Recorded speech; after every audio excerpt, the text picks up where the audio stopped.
The Wired newsroom is known for award-winning reporting on how technology shapes our world. On Wired's Uncanny Valley, we take that curiosity even further. Each week, journalists from Wired break down the biggest stories in tech while speaking directly with the people building, challenging, and reshaping the future. Is the AI boom sustainable? How do you protect your privacy in an age of constant surveillance? Uncanny Valley tackles the questions driving today's tech debates and lighting up your group chats. Listen to new episodes every Thursday, wherever you get your podcasts. Each story you hear on Planet Money starts with a question. What happens if we refund tariffs? Why are groceries so expensive? At NPR, we stand for your right to be curious because the forces shaping our world can be hard to see. Follow NPR's Planet Money wherever you get your podcasts and start seeing how the economy really works. Pacific Northwest scientists and engineers are chasing a watershed moment in clean energy. It could be a game changer for Washington State. The world's first nuclear fusion power plant is set to be built in central Washington. As power-hungry tech companies look for new ways to fuel their AI data centers, the race for nuclear energy is on. One of the latest deals, Amazon leading a $500 million investment into X Energy, a developer of small modular reactors. These and other clean energy projects have something in common. They're all being bankrolled by big tech companies as they scramble to find enough energy for the artificial intelligence era. And these carbon-free energy gambles are being built here for a reason. Washington and Oregon have some of the most aggressive mandates to ditch fossil fuels on the books. But before those laws take effect, big tech is driving demand for fossil fuels in the region. And elsewhere in the country, the industry is causing a gas boom. I'm Monica Nicholsberg. I'm Joshua McNichols, and this is Booming. Today, is the tech industry pushing us toward a clean energy future or reversing progress on climate change? That's coming up.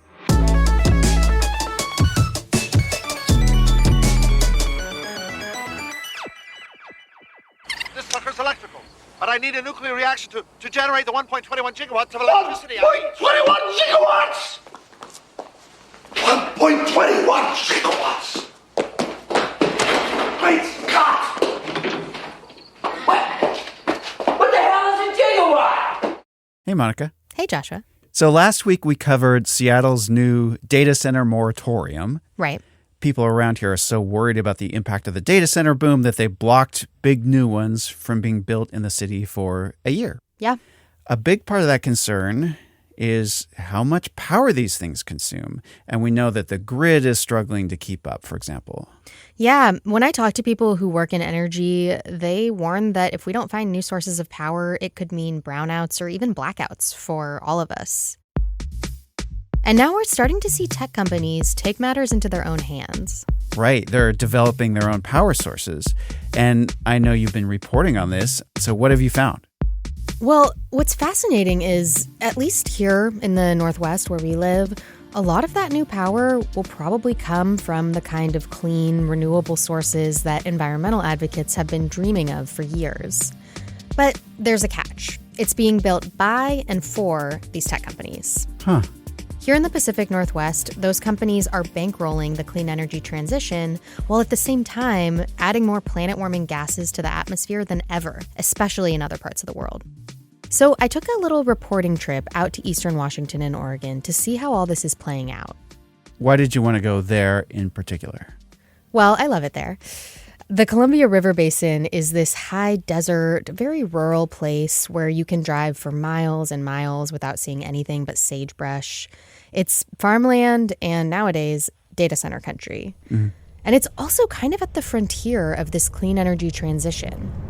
I am about to cross the Columbia River from Washington to Oregon.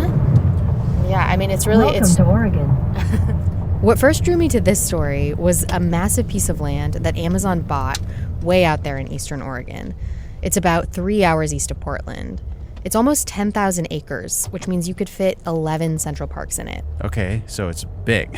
It's big. Amazon has been building data centers around this area for more than 20 years.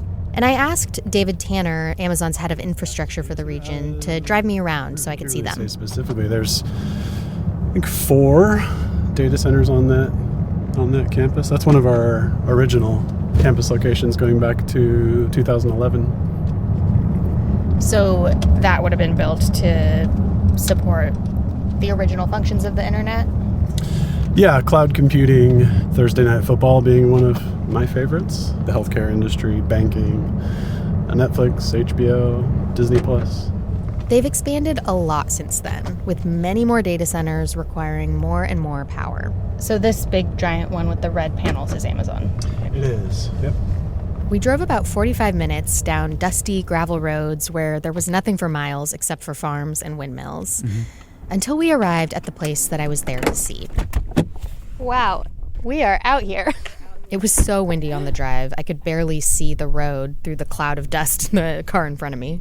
So this is the location of the Sunstone Solar Project, which is a really exciting project for us that is going to be one of the largest solar and storage farms in the country. It will provide 1.2 gigawatts of carbon-free energy. Which is about what Portland consumes.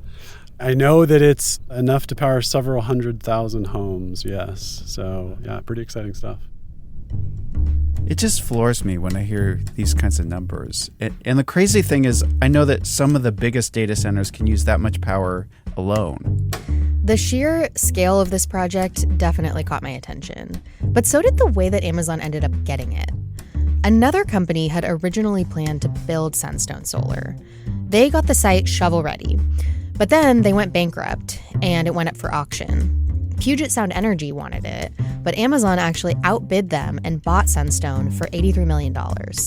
So it sounds like tech companies are competing with public utilities for these sources of power. So what does that mean for regular people who rely on those utilities? Well, it's too early to know for sure, but some people are definitely worried about how Amazon owning this could affect power for regular consumers. That's something I heard from Audrey Leonard. She's an environmental lawyer for the nonprofit Columbia Riverkeeper. One unfortunate issue with this is that if data centers are able to outbid utilities for these cheaper and first available renewable resources, that means that the utilities are going to get stuck paying for the more expensive renewables that come on later when utilities are going to have to comply with our climate laws. In other words, she thinks it's possible utilities will have fewer options down the line when they have to comply with these laws, and what's left might be more expensive. We should note, Amazon plans to hook Sunstone up to the grid, but the details of how power will be shared between their data centers and everyone else are still being hammered out. Okay. Even with projects like Sunstone, the tech industry can't meet its energy demands with just solar power and other renewable sources that we have now. Worldwide electricity demand from data centers is expected to more than double by 2030. That would mean just data centers consuming more than the entire energy consumption of Japan. Okay. Well, I've been to Tokyo, and I've seen all the electronic advertisements on the sides of buildings, so I know that's a lot of electricity. Totally. That's leading the tech industry to invest in some pretty ambitious new technologies so they can keep building in the Pacific Northwest without running afoul of those clean energy regulations. Washington has to switch to 100% renewable sources of power by 2045. For Oregon, it's 2040. Those are legal mandates. So what other renewable sources of power are they building? Well, a nuclear fusion plant for starters. Right, yeah.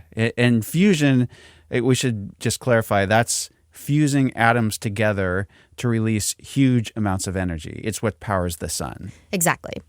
On a past reporting trip, I went a little farther north along the Columbia to Grant County, where Microsoft's data center cluster is.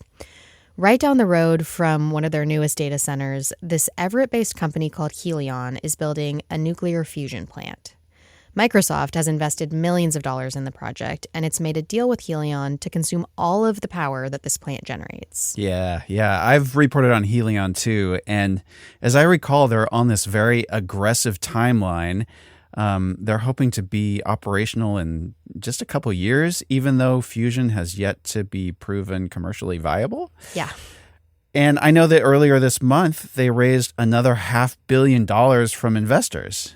Isn't it amazing how pie in the sky suddenly becomes possible with enough tech money involved? Yes. I asked Helion's CEO, David Kirtley, if this was all happening because of the AI boom in an interview last year. This is a really interesting question. We started working with Microsoft in 2015. So many years ago, before we knew the needs of AI data centers. We knew then, just like we know now, that the world needs always on, clean, safe power. Certainly the AI boom is adding some fuel to that fire and turning up the intensity of the urgency of how fast can we build. Yeah, I know always on power is important because, solar is only available when the sun shines and wind is only available when the wind blows. So Right. people are really into this idea of fusion because it's just energy all the time. Yeah. But, financially, I know it's a big gamble. So what else are companies looking into? The other big bet the industry is making is on a new type of nuclear fission technology. Right. And fission is traditional nuclear power, right? It's breaking atoms apart instead of fusing them together. Yes. It's the type of thing you think of when you think of a traditional nuclear power plant. Right. But there's a new twist on it. They're called small modular nuclear reactors, or SMR to their friends. They're this brand new technology meant to be cheaper, faster to build, and safer. And one is being planned at the Columbia Generating Station, which is the only operating nuclear power plant in Washington. It's this sprawling 1,000-acre facility near the Tri-Cities in central Washington, and it's run by Energy Northwest. Hi. One of their nuclear engineers, Chris Laws, gave me a tour. The tallest building that you can see is the reactor building. And then there's the concrete portion. That gets down into where the reactor is. That right there is about 606 feet above sea level. And while it was cool to see a nuclear reactor and the big cooling towers, it's not actually why I was there. I wanted to learn more about Energy Northwest's new project, this SMR. When it's built, it'll be one of the first in the country. It isn't expected to be operational until the early 2030s, and that timeline is only possible thanks to a $500 million investment led by Amazon. In exchange, Amazon gets to use at least 50% of the electricity generated by this plant, and it's a lot of electricity. When it's fully built out, it could power all of Seattle. So Microsoft has dibs on fusion. Amazon has dibs on fission. Does the public get any of it too? Yes, they are planning to hook all of these projects up to the grid. But critics say tech shouldn't get dibs on all that new carbon-free energy. And I asked one of Energy Northwest's executives about that view. His name is Greg Cullen, and he said if it weren't for investments like Amazon's, this technology might not get off the ground. Utilities are just not set up to be the ones that jump in and lead the way on something new like this. And so we just see this as an incredible opportunity for all the utilities of the region to have a company like Amazon that we can have help fund the early, most difficult money to raise and help demonstrate the technology so that then we can scale up quickly after that. All right. So how is this small modular reactor technology different from the nuclear energy that we've had for decades? I assume it's smaller. It's different in a lot of ways, and to understand how, I need to give you a little bit of a history lesson. Okay, I love a good history lesson. We love a history lesson on booming. So, nuclear power was all the rage in the 1970s when electricity demand was surging. The Columbia Generating Station planned to be this massive nuclear base, and they started construction on 2 new reactors. But these things are huge and expensive to build. When Columbia Generating Station and the other reactors were under construction, in 1979, 3 Mile Island occurred. A government official said that a breakdown in an atomic power plant in Pennsylvania today is probably the worst nuclear reactor accident to date. 3 Mile Island, that was a meltdown. A partial one, yeah. It began Wednesday a week ago when a series of unplanned events allowed radiated steam to escape from the reactor and into the atmosphere. Big nuclear disasters like that made the public really nervous about this technology. That led to a lot of additional regulatory requirements mid-construction. And you can understand that when you have new requirements mid-construction, now you have new things that have to be added in, including things that you've already built or things you're in the process of building. It did create a lot of challenges in that way. It all became too expensive to finish the reactors, even though they'd already built the big concrete containment structures. They kind of look like steampunk Roman ruins, but, they're made of concrete, but almost like relics of a civilization past. But we think that, again, these designs now approach safety in a different way. These new SMRs are going to be built in the shadow of those old defunct reactors. Greg said they're a constant reminder of the need to do things differently. So how are they going to avoid the mistakes of the past? Well, first, because they're smaller and modular, a lot of the building can happen off-site and then be transferred to their destination. That reduces construction costs. And instead of building one massive reactor based on your estimate of how much electricity demand there will be, you can add modules as demand grows. Greg said you can think of it like Legos. Successful big projects are something where you can take something smaller and then just repeat it over and over and over. You have a little Lego block that you could just basically keep putting those blocks in place. One of the reasons the Empire State Building was built successfully is that every floor was designed the same. And so after a while, you just get good at doing it over and over and over. That explains why small modular reactors are easier to build and possibly cheaper, but are they safer? I had the same question, and to get answers, I visited a simulator of a control room for an SMR. It's about 15 minutes away from the Columbia Generating Station. Now we're driving from the old nuclear power plant to the site of the new small modular nuclear reactor that's going to be built. My guide was Chris Maxwell. He's a nuclear engineer working on the SMR project for Energy Northwest. And when I walked in, he handed me a foam ball about the size of a billiard ball. This is the size of the fuel pebbles. Okay, what are they made out of? There's about 19,000 uranium particles inside of it, and this is really the special feature of this. I was not actually holding uranium, for the record, just a foam model.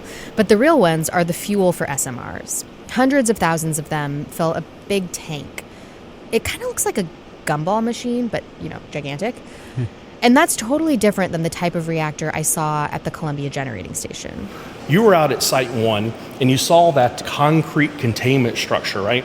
Well, the design of this TRISO-X fuel, each of those 19,000 particles is wrapped in 3 layers of silicone to provide that same functional containment. And then they're all contained inside of that ball. So rather than putting that containment function in a big concrete and steel structure, it's all the way down at the particle level for every single one of those fuel particles and pebbles themselves. That's funny. You mentioned a gumball machine, and now when he's talking about these balls with different protective layers over them, I'm thinking of gobstoppers. Yeah, that's a pretty good comparison. Imagine a several 100-foot gumball machine full of gobstoppers, and you're like, you've got the visual. Exactly, and these are those spherical candy, and you go through all these different layers with different flavors. To the delicious uranium at the center. Okay, do SMRs generate nuclear waste the same way that traditional nuclear power does? Radioactive gobstoppers. They do, and the nuclear waste problem is a deal breaker for some environmental groups and tribes in the area. The Columbia Generating Station sits on the Hanford Nuclear Reservation. It's land that the federal government took from several Native American tribes in the area without compensation so that they could produce plutonium for nuclear bombs in World War II. How does that sound? It sounds good. Okay. When I was out there, I met with Roberta Wilson. She's part of the Confederated Tribes of the Umatilla Indian Reservation. You're not going to convince me. Yeah. Roberta is worried about the impact that these expanding nuclear operations will have in the region on the Columbia River, its salmon populations, and the other first foods that her community hunts and forages. It's all about profit, and that's their motivation. It may not be the words coming out of their mouth, but it's still their main motivation is profit. And what does money get you? You can't eat data centers. You can't drink, money. And a big reason for her concern is the legacy of Hanford. I was wondering how Hanford fits into all of this, because it's still a big environmental hazard today. Yeah, it's one of the most contaminated nuclear waste sites in the world. And it's near the Columbia Generating Station. But they are two different things. Hanford was built to produce plutonium for the Manhattan Project. Plutonium. The Columbia Generating Station was built to generate energy. They operate completely separately from one another. But even so, the legacy of Hanford looms over this whole conversation. My father worked there when they were first putting that together, there were many tribal members who did it, and he was affected. His health was affected by working there. Without saying more about it, I know he was, physically affected. Roberta doesn't want nuclear waste stored near tribal land, even if it's stored securely, especially not if all this power is just meant for data centers. The tribes in the area are debating a set of nuclear power policy recommendations to meet this moment. Okay, so we've talked about solar, we've talked about fusion plants, and we've talked about small nuclear fission reactors. And you mentioned this is all happening because we have laws in Washington and Oregon that are pushing companies to switch to renewable energy by 2045. But you've also said these companies are burning more fossil fuels at the same time. That feels like a contradiction to me. Yeah, I think it is a contradiction.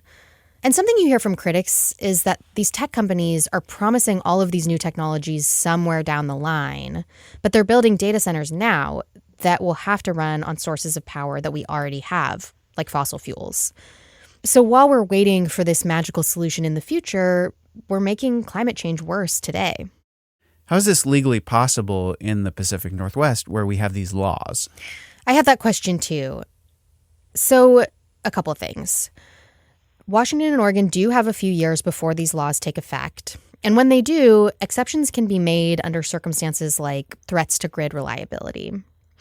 A recent report from Columbia Riverkeeper, that activist group, found that in Grant County, a local utility approved a new methane gas power plant to supply a data center campus. I actually saw signs for it when I was there last year. The report claims that power demand from data centers is making it really difficult for Washington and Oregon to meet these legal requirements to reduce emissions and switch to renewables by 2045. Okay, so burn fossil fuels while it's still legal. It's kind of like going on a bender the night before prohibition kicks in. Yeah, kind of. And in other parts of the country where they don't have these climate laws, we're seeing a ton of new natural gas plants being built, like several gigawatts worth in places like Indiana and Wisconsin. And that's because of data center demand. Huh. I know Amazon and Microsoft also have goals to reduce carbon emissions. How does this fit into their goals? I mean, it could undermine the commitments that Microsoft and Amazon and other big tech companies have made to eliminate their carbon emissions. Microsoft is probably the most ambitious. They've pledged to be carbon negative by 2030 and by 2050 to remove all of the historical emissions the company has ever put out there since its founding in 1975. Huh. And, Amazon's signature climate pledge to be net zero carbon emissions by 2040 is a huge deal for them. They put it on the side of a stadium. Are they still on track to meet those goals? I asked executives at Microsoft and Amazon about that. They said that these goals were ambitious to begin with, and they have to balance them with the demand for their services that they're seeing from customers. There's been some reporting that Microsoft may soften its commitments. Amazon said that they're on track to meet the 2040 goal, so we'll see. This is also something that I heard about from Greg Cullen, the Energy Northwest executive. Data centers are responding to a market signal. So perhaps I would ask all these people that don't think we need data centers, are they willing to stop using their phones?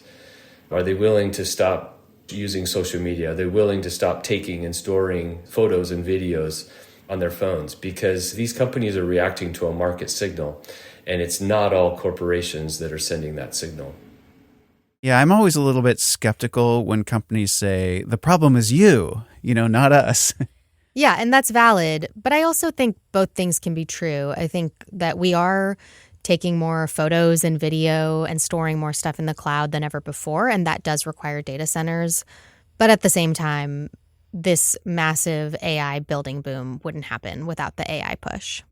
Okay, so we can't have any discussion about AI and data centers without asking what it will mean for regular consumers like you and me. I've been working on some stories recently where Seattle City Light has told the city council that it's going to raise rates. They're going to go 10% higher in 2027, and they'll go up another 10% in 2028.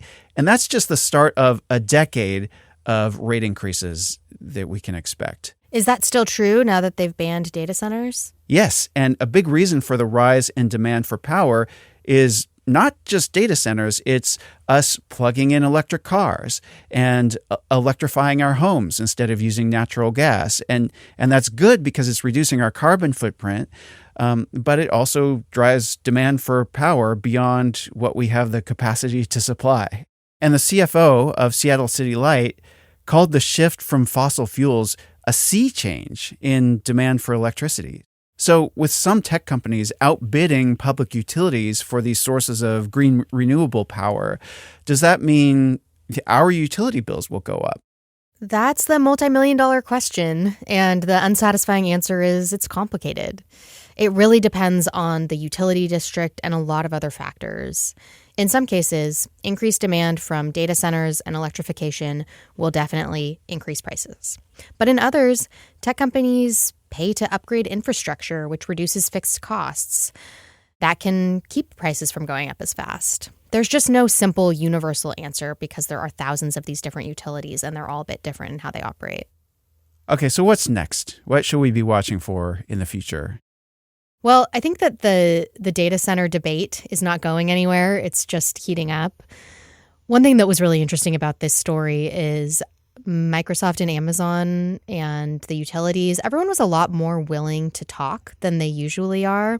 And I think that's because this is really touching a nerve for people. I've said it before on the show, but I think data centers have just become sort of the easier target than anything else to push back against AI, which a lot of people have a lot of frustrations and anxieties about, and they don't feel like they have a lot of control. But the one thing that the American people do have a lot of political control over at the individual level is the ability to block projects. Yeah. And so I think we're going to continue returning to this a lot on the show. Yeah, and we saw that, we talked about this last week with Seattle banning data centers in city limits. Yeah, it's a perfect example. Yeah.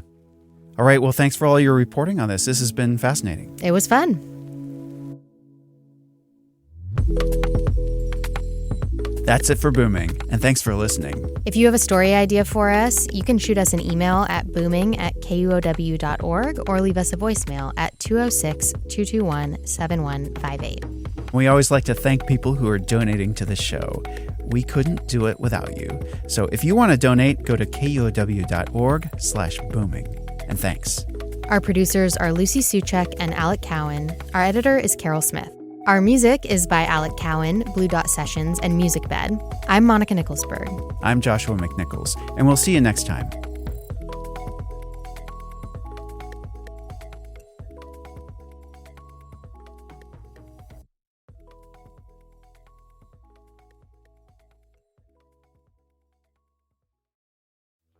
Music festivals and fan conventions, art walks, author events, and reading parties. The next few months are amazing for arts and culture in the Seattle area. And every week, KUOW's Arts and Culture podcast, Meet Me Here, will give you the inside scoop. From inspired recommendations to surprising chats with artists, you'll discover what's truly special about Seattle's creative communities. Listen to Meet Me Here on the KUOW app or wherever you get your podcasts.